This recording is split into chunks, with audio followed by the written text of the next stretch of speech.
you practice on it, and you're like, okay, I got it. I got 10 out of 10 today. And then the next day you're like, I only got 6 out of 10? What's going on?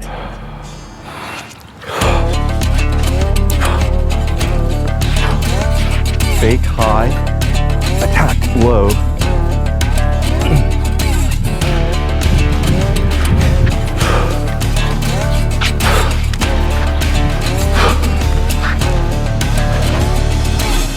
All right, so we'll warm up with Plum Flower Leg, second row.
So we traditionally teach like this as a temple strike, but I think that's at the outer perimeter.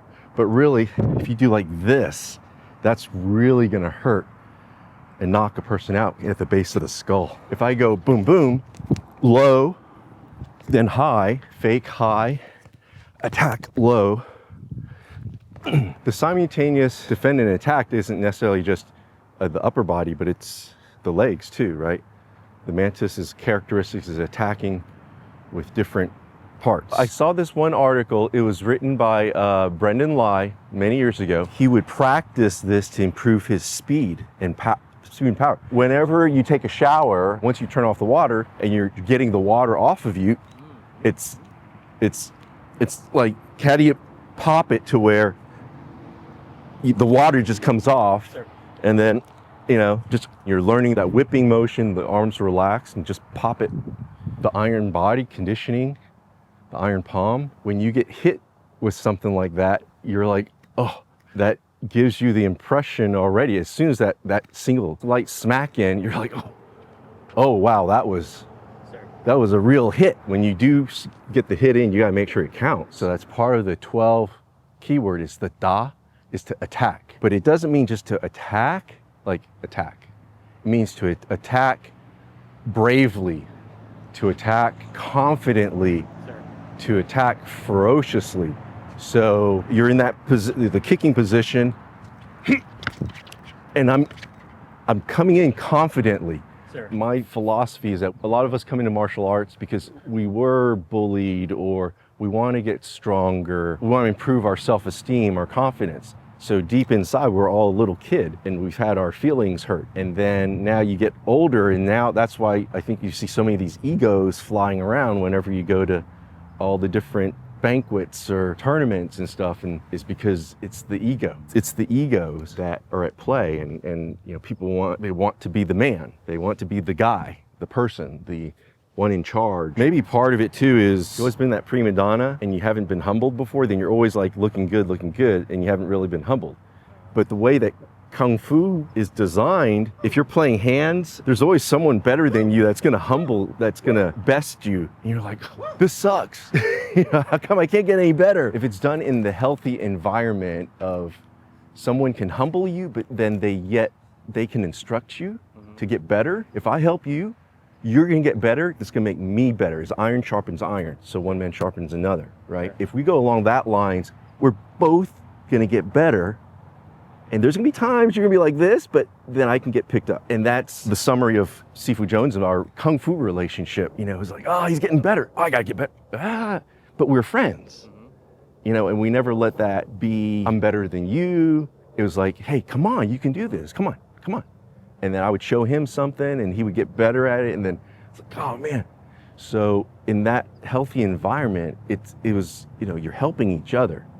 I think that's the essence. But if it's an environment where it's unhealthy and it becomes this taunting, it's like dominate, dominate, dominate. And I think that's where you as an instructor, you have to keep your eyes out. How do you grow the individual into a healthy person, and they learn that they help another person, then they grow as well. Maybe that's why the Kung Fu bond may seem closer. Maybe it's not built in, or because of the commercialization, it's been removed from the culture of Kung Fu. But we keep the Kung Fu family, then I'm a part of something special. Sure. I think that's been the magic, right? It's the gang, a part of a healthy gang. Sure. All right, let's do one more round, and we'll do spear.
Sean, you've been working on it. Sometimes it'll come and then it goes. That's a lot of things that'll happen in Kung Fu, is if you're trying to work on difficult technique, there's times you'll get it and then it goes away. You thought you had it, but somehow your body's not retaining it and it goes away. And it's the craziest thing. You put things on the shelf and you kind of just put it away for a little bit, and you go and practice something else, and then you go and pick it back up, and then you get it again. It's the strangest phenomenon in Kung Fu. You practice a skill, and you're trying to get it, you don't quite get it, and then you're like, I'm gonna put it on the shelf, just let it sit.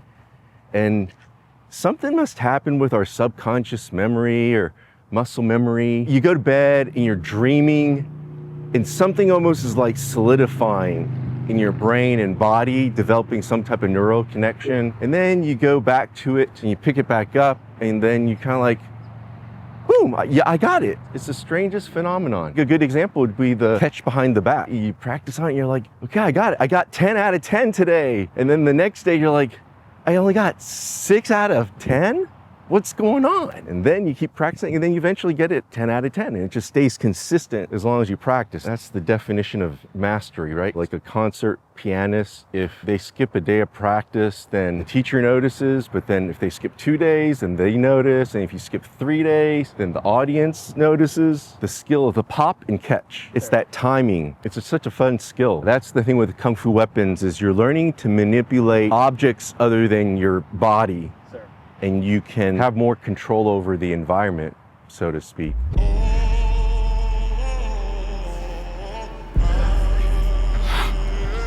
3 loyalty spear.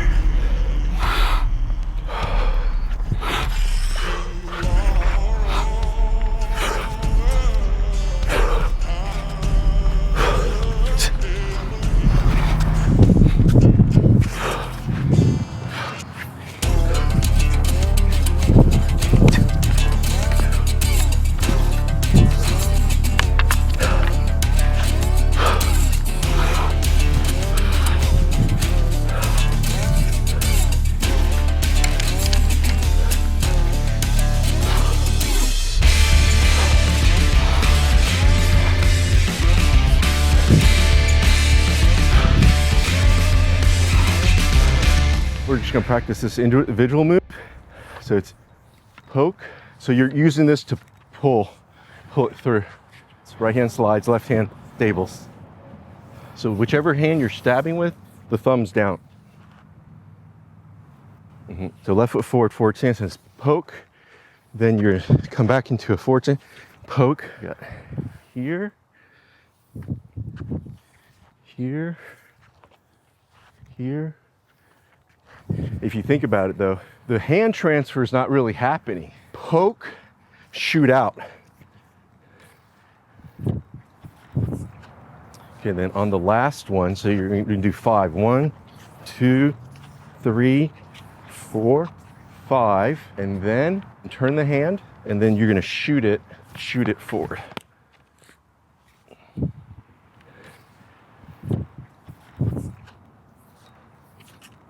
Ah! Ah! Oh man, it's a nice shirt too. Oh well, she was the only supplier of decent Kung Fu uniforms. Well, let me rephrase. She was the only supplier of good-looking Kung Fu uniforms that came in different colors. Because it was before just that Bruce Lee black jacket with the frog buttons, and that was it. That's the only thing that was available. And so when Jonie came around, that was revolutionary for Kung Fu uniform. Another story, I remember more with Yang Jingming. I did one of his workshops. I'm recalling Sifu Fogg said that Chan Poi did this too. They took him out to the frozen lake, and then they would practice their stances on a frozen surface. If you're doing your Kung Fu stances correctly, it's like a chair that just sits on the ice and it stays stable. But when you are on the ice, and if your weight is pushing one way or the other, your stance is you're not doing it properly. So they would take their students out and practice on the ice, making sure that your horse stance is really like this. If you're like this, you're gonna slip a little bit. Sir, we do that with the furniture sliders on the carpet. Oh. So then they transition from Oh, that's a great, oh, that's a fun one. They're in the center as well.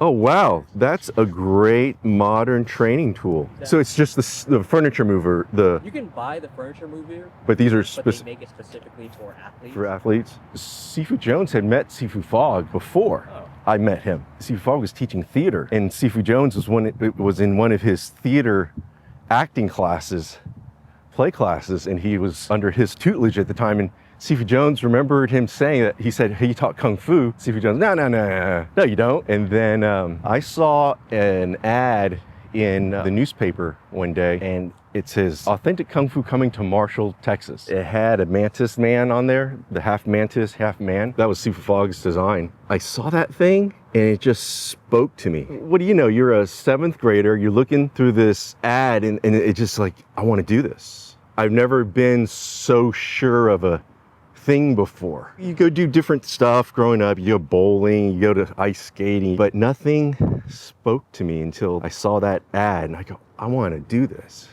When 7th grade let out, it was first month in June, my mom brought me down there, and she signed me up with Sifu Fogg, and he was teaching at, he was subleasing space from a gymnastics studio. We would start from there. And Sifu Jones, and I asked Sifu Fogg, I go, hey, can he join? Can you give him a discount or something like that? And then he joined soon after. When Sifu Fogg had classes at that time, it was like an hour and a half class. It was a lot of the stuff that I incorporated into the curriculum.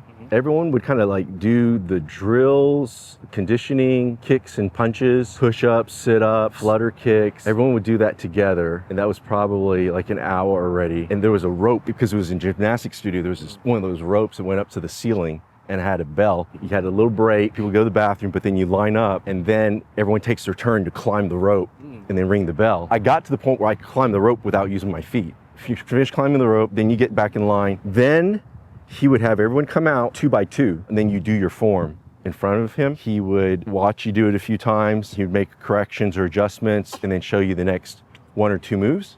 Then he would say, go practice that 100 times. And so you could find your corner to go practice the new moves he showed you. Saturday and Sundays, he had a kicking clinic. That was like a kicking class. It was just kicks, sweeps during the entire class. And then he called it classical Kung Fu fighting class. So that was more just like the Tol Chi Sao, playing hands. That went on for the whole summer. That was great. That was summer going into 8th grade. I remember I would practice in the morning, then I'd practice again at night. So I'd practice on the stuff he showed me, and then I'd practice again at night. It's amazing how God works in some, I don't want to say mysterious, but it is mysterious in our way of thinking. He orchestrated our lives to be so intertwined. When our family first moved to Texas from New Jersey, it was 4th grade. They were already in session. I remember that. My mom brought me to school, said hi to the principal, and then they walked me to the 4th grade class. Everyone was looking looking at me. They introduced me. There was one chair that was empty, and I walked and I sat down right behind Sifu Jones.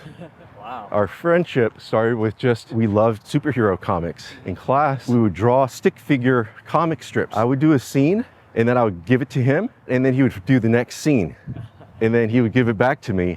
At that time, we were living in an apartment complex. My parents had purchased a home. We were waiting for the home, but at the same time, we were living in the apartment complex there for, I don't know, maybe like a few months to a year.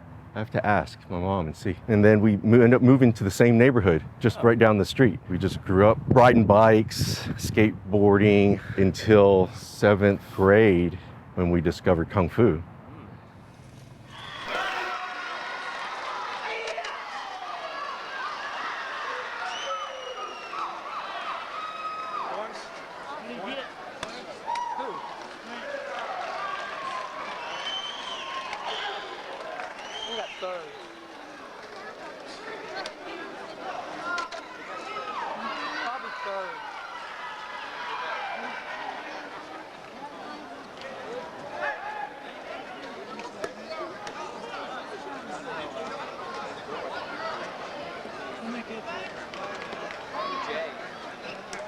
Adult men.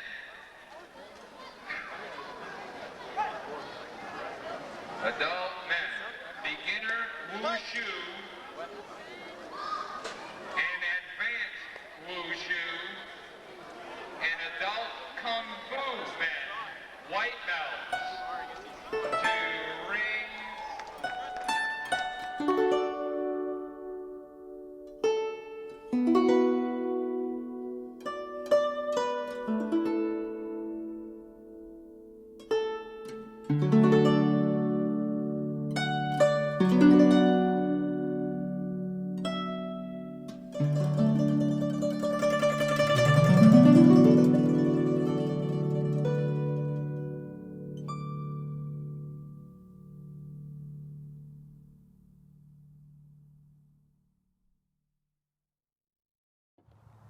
Hey, how are you doing, Nala? You doing okay today? You doing all right today? You doing okay?